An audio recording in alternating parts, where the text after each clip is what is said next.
Bonjour, je suis Jean-Jérôme Calvier, directeur exécutif du groupe Ulysse, un groupe d'économie solidaire sous statut coopératif, une société à mission dont la raison d'être est de favoriser l'inclusion sociale dans un souci d'adaptation territoriale au changement climatique. Donc là on se situe dans les ateliers d'Ulysse Soléo, sur le territoire des Chirolles-Ouest. C'est le site de production, là où nous développons avec les salariés issus de la privation d'emploi, aujourd'hui au nombre de 51, des activités supplémentaires et utiles au territoire et aux entreprises. Nous avons aujourd'hui 6 grandes activités.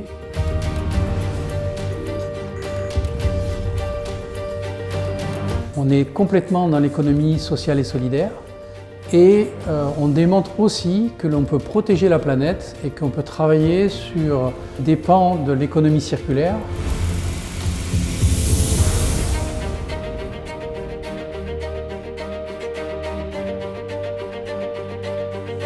Je suis encadrant technique, ce qui sous-entend qu'on pilote les activités, les différents pôles, en collaboration avec ma collègue et en garantissant le bien-être à nos salariés, pour qu'ils fassent partie de cette société.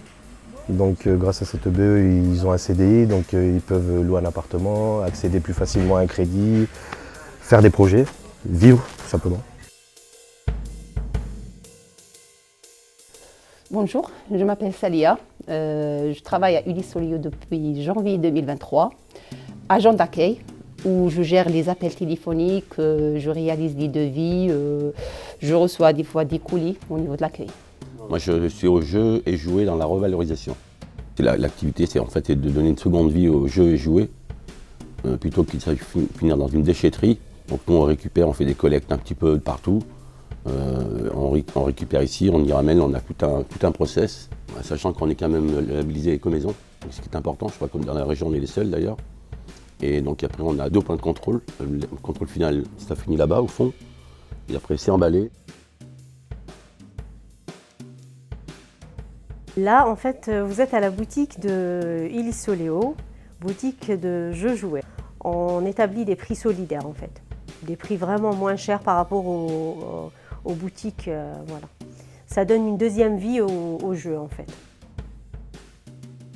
Donc l'atelier bois et gravure. Bon, je suis au ponçage, je fais que le ponçage. Avant le ponçage, ce qui se passe, c'est qu'on reçoit des grandes planches comme cela-là. Il y en a 2 qui les mettent sur la machine là-bas. Il y a un technicien qui a le modèle de ce qu'on doit faire. La machine, elle coupe ce qui a été demandé. Ensuite, nous, on nous les amène ici sur la petite table et on ponce avec une ponceuse électrique. Voilà. J'ai mon oncle qui était ébéniste et quand j'étais petit, j'allais le voir et il m'apprenait plein de choses. Et moi, quand je travaillais chez mon oncle, c'était tout à la main. C'était à la préhistoire. Moi, ça me plaît d'apprendre. Justement, je me dis qu'il n'y a pas d'âge pour apprendre. Et dès lors où on m'a proposé de travailler sur la gravure, ça m'a intéressé. Et au fur et à mesure que j'apprends et plus ça me plaît, plus ça m'intéresse. Et tout est automatisé en fait. Vous rentrez les planches en fonction de la demande du client, petite, moyenne, grande planche, mais pas que, vous avez aussi des trophées.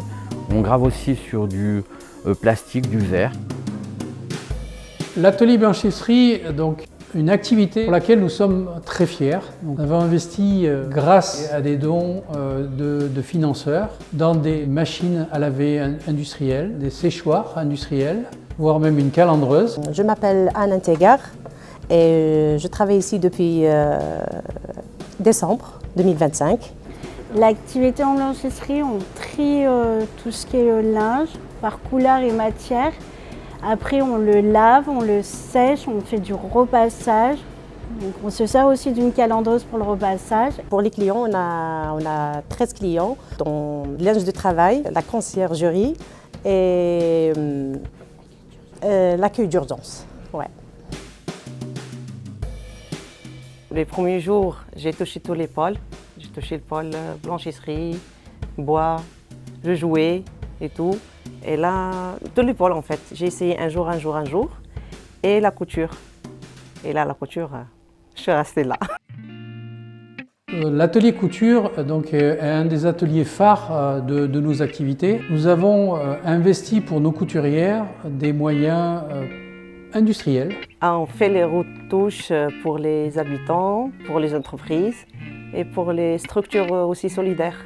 Comme l'a dit ma copine, on travaille avec les clients, oui, mais aussi on fait la création des sacs, des sacoches, des tote bags, des sacs à dos pour sport. Et on fait des créations, comment dire, des pièces uniques, quoi.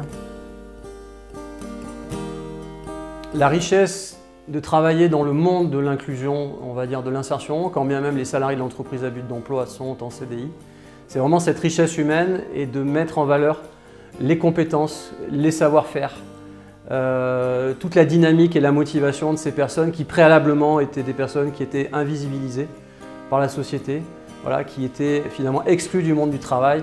Et nous, notre leitmotiv, c'est vraiment de dire que nul n'est inemployable et que tout le monde peut trouver sa place dans la société.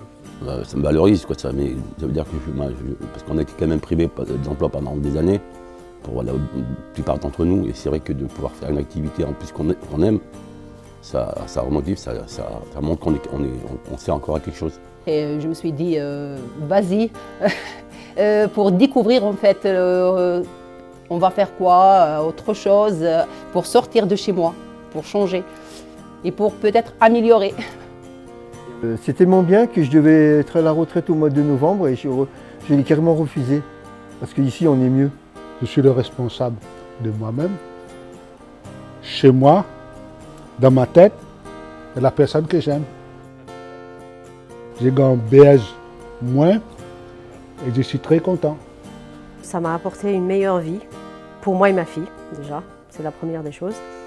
Ça m'a redonné confiance en moi-même. Je me sens bien dans l'équipe et en généralement. Je me sens bien avec mes nouvelles collègues aussi et on s'adapte. Elles se sont bien adaptées et moi aussi. Une bonne cohésion d'équipe. Bien sûr, pour moi, en fait, Solio, c'est ma deuxième maison, en fait. C'est mes sœurs, ouais, on travaille tous ensemble, on rigole. Au niveau développement économique, nous sommes effectivement un apporteur de solutions pour une entreprise ou une collectivité qui, de par sa commande publique, a besoin d'acheter des jeux, des jouets, des objets promotionnels, des prestations de blanchisserie par exemple. Pour une entreprise qui a besoin de développer des activités de valorisation de matières, d'équipements, voilà, on va être en capacité de sous-traiter, de trier, de conditionner, etc. Donc on se positionne vraiment comme un acteur qui développe une activité utile et qui n'existait pas jusqu'alors.